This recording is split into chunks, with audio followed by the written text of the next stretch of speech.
Rajput back again with the first episode of Authoric Talks, and today we are having a very special guest with us, Deepika Dutta. She is from Assam, Sivsagar, and right now she is pursuing her PhD. So in this video we are going to discuss all about CSIR, how to crack this, tips and tricks regarding CSIR. So without wasting time, let's start the video. So over to you, Deepika. My very first question is, we want to know your journey from the very beginning, how you did all those things. जैसे मैंने जो मेरा higher secondary किया था मैंने प्रागज्योतिका academy टीटाबर से, then मैंने decide किया था कि मुझे जियोलॉजी लेना है। तो जियोलॉजी के लिए मैंने आया Sivasagar college Joysagar, Dibrugarh university under में है, तो उसमें मैंने जियोलॉजी लिया। वहाँ पे 3 साल का था, वो हो गया। देन उसके बाद मैंने किया masters from Sikkim university. Then तब तक मुझे नहीं लग रहा था कि मुझे पीएचडी करना है, मतलब जब मैं मास्टर्स में थी पहले। फिर जब मैं मतलब सेकेंड ईयर में हो गया, फिर हम लोग का डिसर्टेशन स्टार्ट हुआ। तो वो करने के बाद मुझे थोड़ा मतलब रिसर्च का ओरिएंटेड मुझे थोड़ा फील हुआ कि हाँ मतलब थोड़ा अच्छा लग रहा है कि रिसर्च मतलब उस पॉइंट में जाने के बाद थोड़ा अच्छा लगा कि मुझे थोड़ा समझ में आया कि कैसे हम लोग करते हैं, कैसे हम लोग एक फील्ड पे जाते हैं, उसके बाद क्या क्या प्रोसेस होके क्या क्या करते हैं हम लोग। तो फिर मुझे मैं हम लोग का जो मेरा डिसर्टेशन का एक गाइड था, तो उससे मैंने थोड़ा बातचीत किया कि मतलब पीएचडी कैसा होगा, क्या होगा, सब कुछ। फिर मुझे सर ने बताया कि तुमको ऐसे ऐसे एंट्रेंस देना होगा, देन ये इंटरव्यू होगा, ऐसे करके ये। फिर तब मुझे मतलब तब तक मेरा क्या था ना, वो मतलब गोल्ड मेडल था, मतलब जो मेरा यूनिवर्सिटी फर्स्ट रैंक थी। तो तब मुझे सर ने बताया कि तुम्हारा ये है, तो उसका हिसाब से तुम डीएसटी इंस्पायर का एक फेलोशिप होता है, तुम उस पे जाके भी तुम्हारा मतलब ये फेलोशिप मिलेगा, देन थ्रू तुम मतलब ये फेलोशिप तुम पीएचडी कर सकता है। Then in which year you qualified this Inspire fellowship? Sir, 2018. 2018. Yes. Gold medal in MSc. Okay. Yes, sir. Okay. So our next question is, when you have started the preparation for CSIR, specifically for CSIR? मेरे 2018 में ही मेरा MSc हो गया। Then मैंने enrol हो गया PhD में। फिर हम लोग का कोर्स वर्क, देन पीएचडी में हम लोग एनरोल हो गए। तो उसके बाद हम लोग थोड़ा बिजी हो गए, जैसे कि सैंपल कलेक्शन, फील्ड जाना है, हम लोग को बोर्ड ऑफ स्टडीज में ये सब सिनॉप्सिस पास करना है, तो उसमें बिजी हो गया। देन मैं नेट के लिए थोड़ा फोकस नहीं कर पा रही थी। देन हो गया लॉकडाउन, 2 इयर्स लॉकडाउन में कुछ नहीं किया, जस्ट ऐसे ही, पता भी नहीं चला कैसे क्या हो गया। मतलब मैंने फिर भी मुझे मतलब बैक माइंड में है कि नेट के लिए पढ़ना है, फिर भी मतलब मैं जैसे कि इतना अच्छे से टाइम मिला, बहुत टाइम मिला, फिर भी मैं पढ़ नहीं पाई, नहीं पता, मतलब थोड़ा हाँ डिस्कनेक्ट हो गया। देन 2021 में मुझे लगा कि अभी इस बार अच्छे से एग्जाम देना है। देन मैंने स्टार्ट किया फरवरी एंड मार्च 2021 में। तब से मैंने थोड़ा थोड़ा पढ़ने का स्टार्ट किया। मैंने सिलेबस को ले लिया पहले, देन वो सिलेबस को साइड में रख के, देन मैंने पैरेलली सिलेबस में मतलब हाँ सिलेबस का हिसाब से मतलब मैंने स्टार्ट किया था। Okay. So next question is, what is your preparation strategy? तुमने कुछ स्पेसिफिक रूटीन को फॉलो किया and like any specific technique for this? Strategy बोलने से कि मतलब जैसे मैंने बोला अभी कि सिलेबस को मैंने हमेशा साइड में रख दिया था मेरा टेबल में, ठीक है। तो मैंने जैसे मुझे पहले थोड़ा ये पता था कि स्ट्रक्चरल जियोलॉजी क्या होता है, then sedimentary, then metamorphic, then igneous, ये सब थोड़ा थोड़ा कुछ नॉलेज था। देन मुझे मतलब मेरे लिए बहुत नया था कि ओशनोग्राफी एंड क्लाइमेटोलॉजी। तो इसलिए मुझे मेरा जो फ्रेंड्स लोग था उससे मैंने बात किया। देन उन लोग से मुझे पता चला कि क्या क्या रेफरेंस बुक्स होता है mainly for climatology and oceanography. Then उसके लिए मैंने जो बुक्स है तो उसको मैंने बुक्स ले लिया। देन मैंने क्या किया, एक ही दिन में मैं हमेशा ये स्ट्रेटेजी बनाया था कि एक दिन में मैं एक chapter from climatology and 1 chapter from oceanography मुझे पढ़ना है, एक दिन में एक ही तब। और ऐसे करके मैंने पढ़ना स्टार्ट किया था। देन जैसे कि मैंने हमेशा मैंने हार्ड कॉपी यूज नहीं किया था, जैसे कोई बुक्स मतलब उठा नहीं लिया था, मैंने सॉफ्ट कॉपी से ही पढ़ाई किया था। तो मैंने लैपटॉप में ही मैंने हाईलाइट भी कर लिया था। देन मैंने नोट्स बनाया था मेरा खुद का हिसाब से। सर ऐसे Okay, so Okay, so basically we want to know ki how you manage since you are in PhD right now, and I guess you are in third year, right? And how you manage your PhD studies at the same time CSIR preparation? Like मेरे पास बहुत से students ऐसे message करते हैं, call करते हैं कि sir job के साथ नहीं हो पा रहा, सर पीएचडी मेरा साथ चल रहा है इसलिए मैं क्वालिफाई नहीं कर पा रहा हूँ।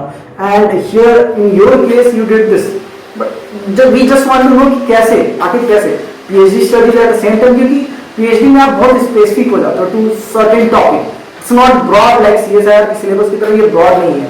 और लाइक पीएचडी वर्क में ऐसा होता है कि आप 9 to 5 क्या आप रात तक भी कभी कभी बिजी होते हैं in the lab, so even weekends पर भी आप उतने खाली नहीं हो पाते। तो तुमने कैसे मैनेज किया ये सीएसआईआर प्रिपरेशन और ये पीएचडी? हाँ, जैसे कि आपने बताया कि हम लोग का वीकेंड में भी जाना होता है, यस सर। तो हम लोग को हमेशा 9 to 6 डिपार्टमेंट में रहना होता है, ठीक है। तो हमेशा मैं क्या करती थी, मेरा टाइमिंग में हमेशा 9 to 9:30 डिपार्टमेंट पहुंच जाती थी। देन इवनिंग में 5:30 to 6 with in this timing में रिटर्न आना, मतलब क्या बोलो, ट्राई करती थी।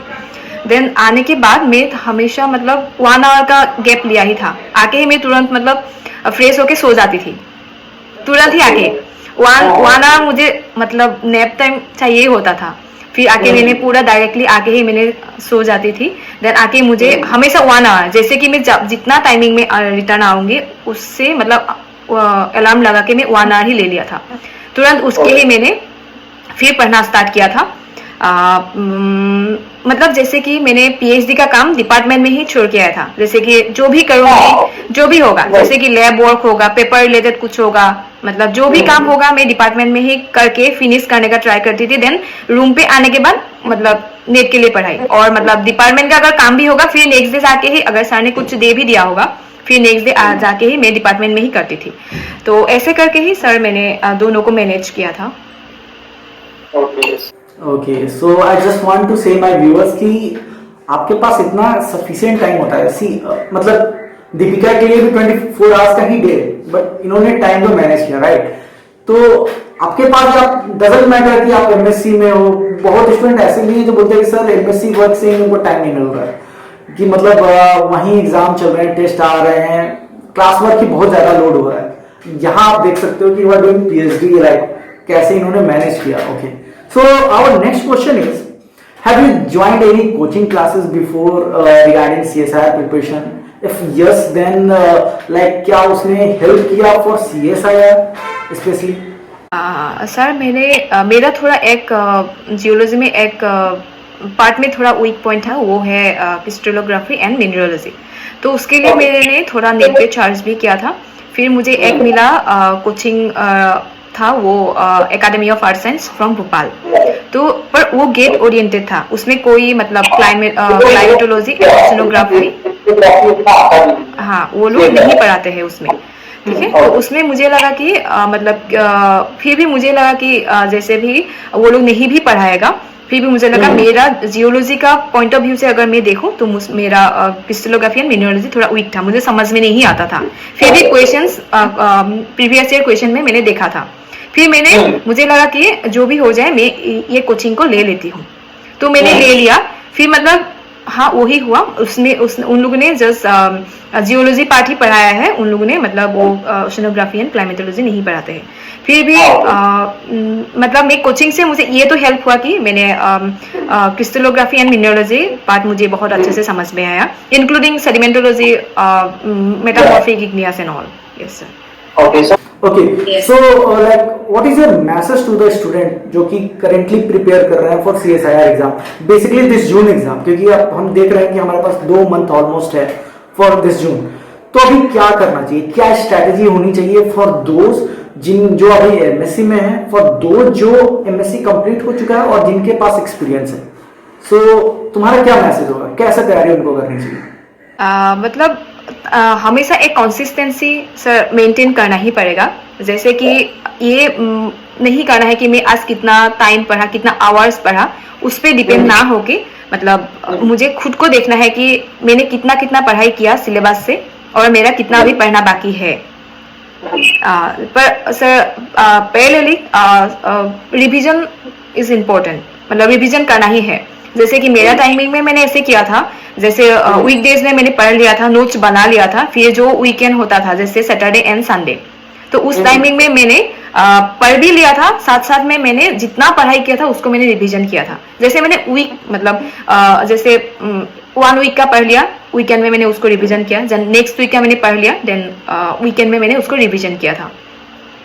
Then sir parallelly previous year question paper को देखना भी सर बहुत जरूरी है। अभी अगर मैं 2 मंथ्स एग्जाम के लिए रिमेनिंग है, देन मैं उसके लिए बोलूँगी कि प्रीवियस ईयर क्वेश्चन पेपर देखना बहुत जरूरी है सर। उससे मतलब डायरेक्टली क्वेश्चन नहीं आने से भी मतलब बहुत क्वेश्चन ऐसा रिलेशन होता है, जैसे कि उस एग्जैक्टली सेम क्वेश्चन नहीं आने से भी उस टॉपिक से क्वेश्चन, जैसे कोई पार्टिकुलर टॉपिक से जैसे जियोमॉर्फोलॉजी, देन देन मतलब 2-3 साल से मैं देख रही हूँ एक सेम क्वेश्चन सर, वो तो वो नहीं होगा। जैसे कि वो मैंने आपका वीडियोस वगैरह देख के ही मुझे बहुत समझ में आया था, जो वर्चुअल टेम्परेचर से क्वेश्चन आ रहा, मतलब कंप्लीटली 2-3 साल से वो रिपीट होते जा रहा है। पहला 2 साल तो मतलब सेम क्वेश्चन रिपीट हो रहा है 4 मार्क्स का, पर इस बार क्या हुआ, क्वेश्चन का वैल्यूज वगैरह चेंज कर दिया पर कॉन्सेप्ट सेम ही था। तो इसलिए मतलब प्रीवियस ईयर क्वेश्चन देखना बहुत जरूरी है। Okay.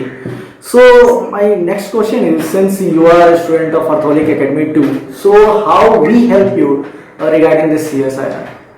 सर मैंने जो आपका आर्थोहोलिक एकेडमी में जो आपका टेस्ट सीरीज है, मैंने उसको ले लिया था।